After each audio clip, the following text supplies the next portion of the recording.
Assalamualaikum warahmatullahi wabarakatuh.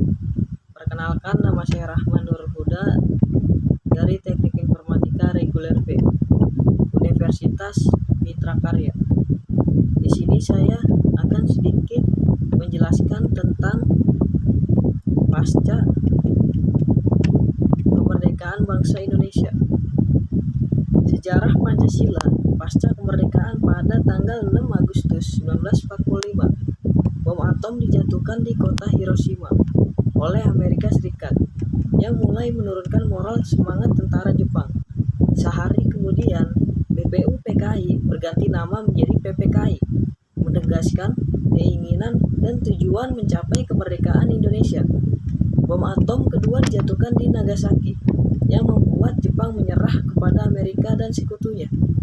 Peristiwa ini pun dimanfaatkan oleh Indonesia untuk memproklamasikan kemerdekaannya. Untuk merealisasikan tekad tersebut, maka pada tanggal 16 Agustus 1945 terjadi perundingan antara golongan muda dan golongan tua dalam menyusun teks proklamasi yang berlangsung singkat mulai pukul 2 sampai dengan pukul 4. Teks proklamasi sendiri disusun oleh Insinyur Soekarno, Dr. Andes Muhammad Hatta, dan Mr. Ahmad Soebarjo di ruang makan Laksamana Tadashi Maeda, tepatnya di Jalan Imam Bonjol nomor 1. Konsepnya sendiri ditulis oleh Insinyur Soekarni, mengusulkan agar yang menandatangani teks proklamasi itu adalah Insinyur Soekarno dan Dr. Andes Muhammad Hatta atas nama bangsa Indonesia. Kemudian teks proklamasi Indonesia tersebut diketik oleh Sayuti Melik. Isi proklamasi kemerdekaan tanggal 17 Agustus 1945 sesuai dengan semangat yang tertuang dalam Piagam Jakarta. Tanggal 22 Juni 1945, piagam ini berisi garis-garis pemberontakan melawan imperialisme, kapitalisme, dan fasisme, serta memuat dasar pembentukan negara Republik Indonesia. Piagam Jakarta yang lebih tua dari Piagam Perjanjian San Francisco dan kapitulasi Tokyo.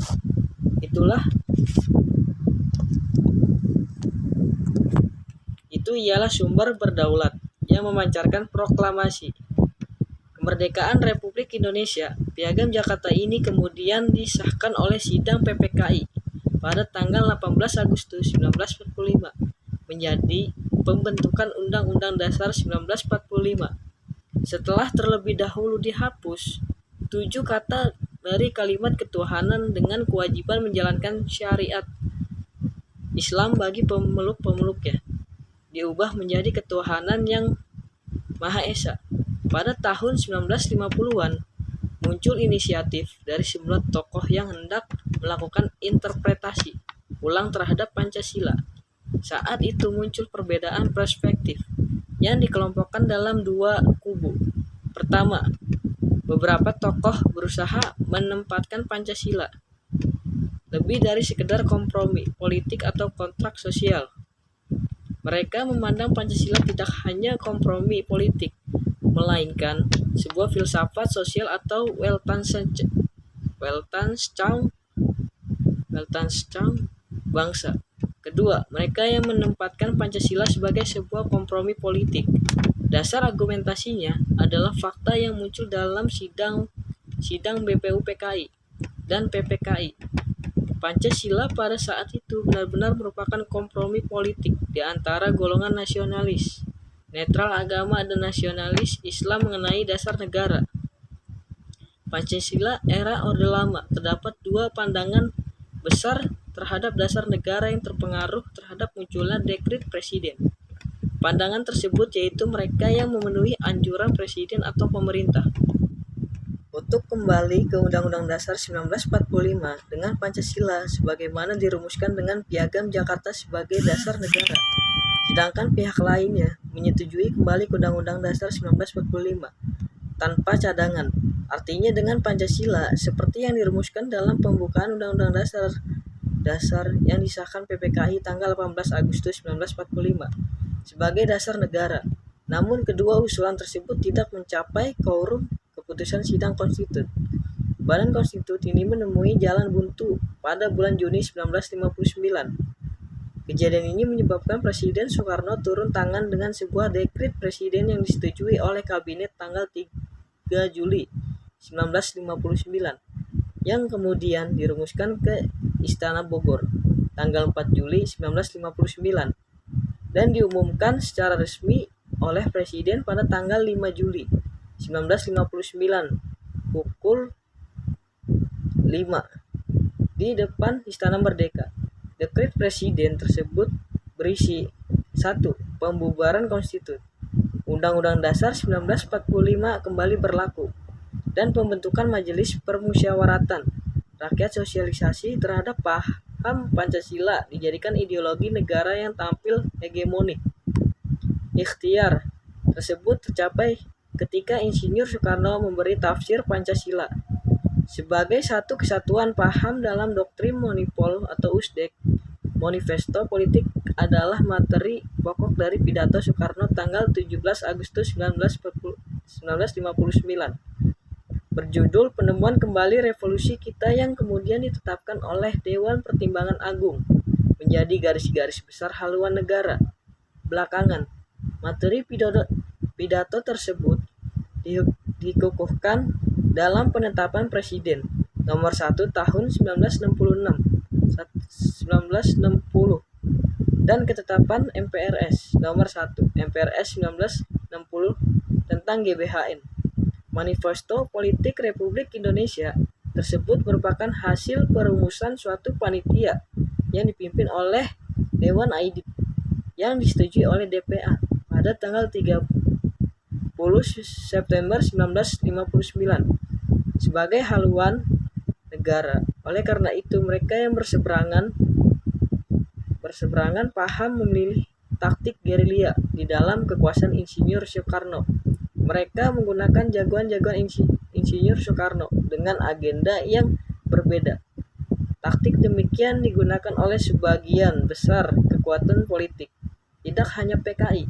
Mereka yang anti komunisme pun sama, walaupun kepentingan politik mereka berbeda. Kedua arus tersebut sama-sama menggunakan Pancasila sebagai justifikasi. Insinyur Soekarno menghendaki persatuan di antara beragam golongan dan ideologi termasuk komunis, di bawah satu payung besar bernama Pancasila, serta konsep nasional agama komunis. Sementara golongan anti-komunis mengkonsolidasi diri sebagai kekuatan berpaham Pancasila yang lebih murni, dengan menyingkirkan paham komunisme yang tidak bertuhan. Dengan adanya pertentangan yang sangat kuat ditambah carut-marut yang berpolitikan, saat itu meletuskan gerakan 30 September 1965. Maka Insinyur Soekarno pun dilengsarkan sebagai Presiden Indonesia melalui sidang MPRS.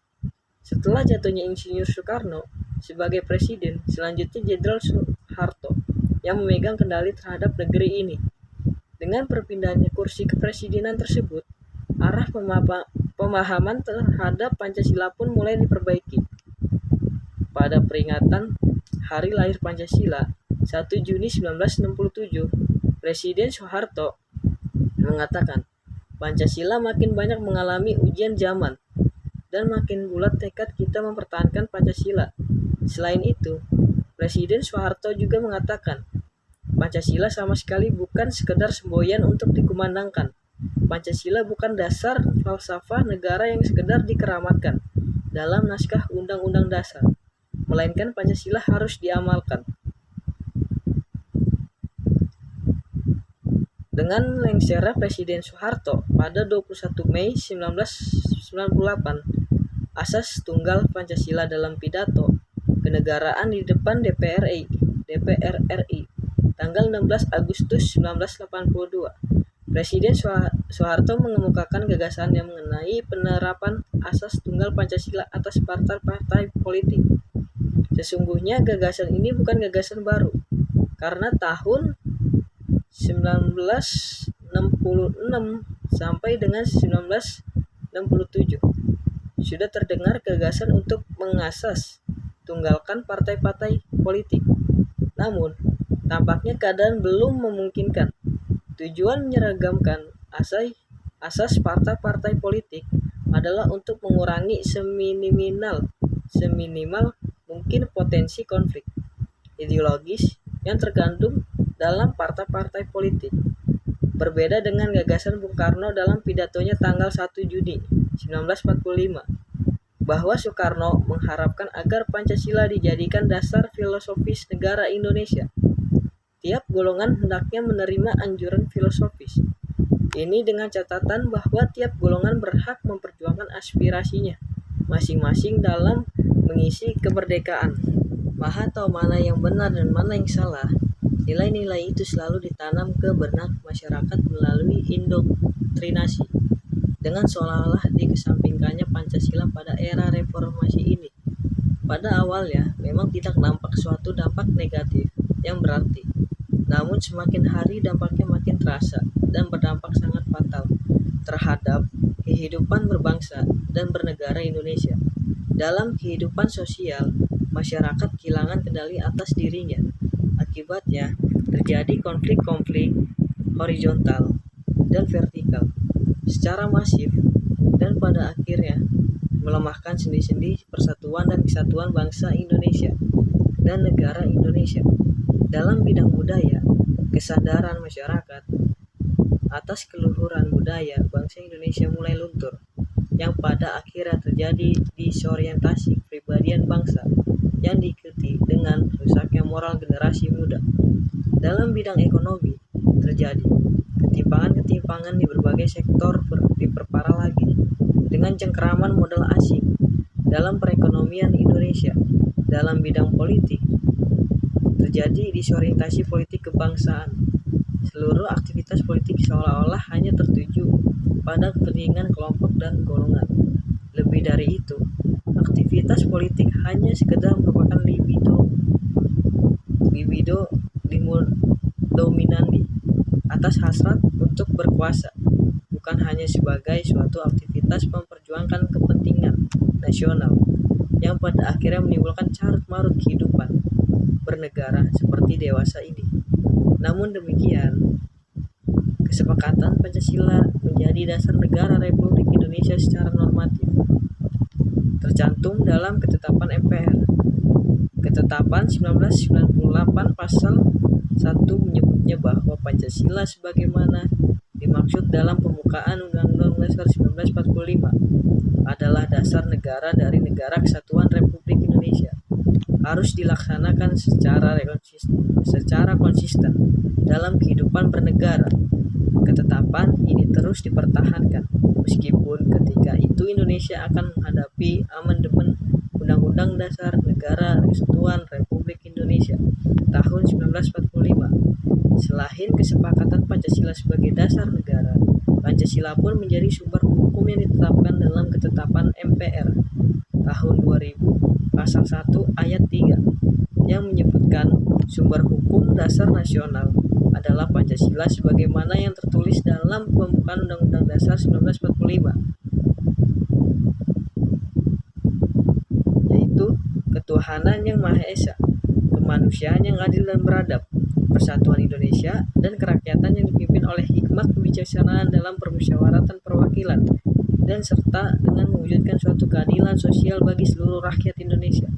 Dan pasal-pasal Undang-Undang Dasar 1945 selain TAP MPR dan berbagai aktivitas untuk mensosialisasikan kembali Pancasila dalam kehidupan bermasyarakat, berbangsa dan bernegara. Secara tegas Undang-Undang Republik Indonesia Nomor 12 Tahun 2011 tentang pembentukan peraturan perundang-undangan menyebutkan dalam penjelasan pasal 2 bahwa penempatan Pancasila sebagai sumber dari segala sumber hukum negara adalah sesuai dengan pembukaan Undang-Undang Dasar Negara Republik Indonesia tahun 1945 alinea keempat, yaitu ketuhanan yang Maha Esa, kemanusiaan yang adil dan beradab, persatuan Indonesia, kerakyatan yang dipimpin oleh hikmat kebijaksanaan dalam permusyawaratan perwakilan, dan keadilan sosial bagi seluruh rakyat Indonesia. menempatkan Pancasila sebagai dasar dan ideologi negara serta sekaligus dasar filosofis negara, sehingga setiap materi muatan peraturan perundang-undangan tidak boleh bertentangan dengan nilai-nilai yang terkandung dalam Pancasila. Hal tersebut berkorelasi bahwa undang-undang ini penekanannya pada kedudukan Pancasila sebagai dasar negara. Sudah barang tentu, hal tersebut tidak cukup. Pancasila dalam kedudukannya sebagai pandangan hidup bangsa perlu dihayati dan diamalkan oleh seluruh komponen bangsa.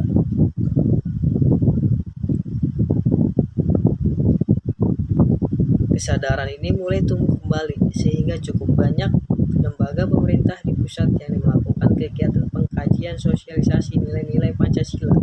Salah satu kebijakan nasional yang sejalan dengan semangat melestarikan Pancasila di kalangan mahasiswa adalah pasal 35 Undang-Undang Nomor 12 Tahun 2012 tentang pendidikan tinggi yang menyatakan bahwa kurikulum pendidikan tinggi wajib memuat mata kuliah agama, Pancasila, warganegaraan, dan bangsa dan bahasa Indonesia.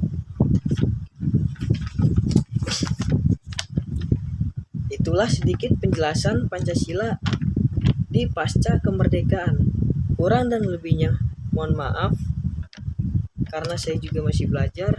Wallahul muwaffiq ila aqwamit thoriq. Wassalamualaikum warahmatullahi wabarakatuh.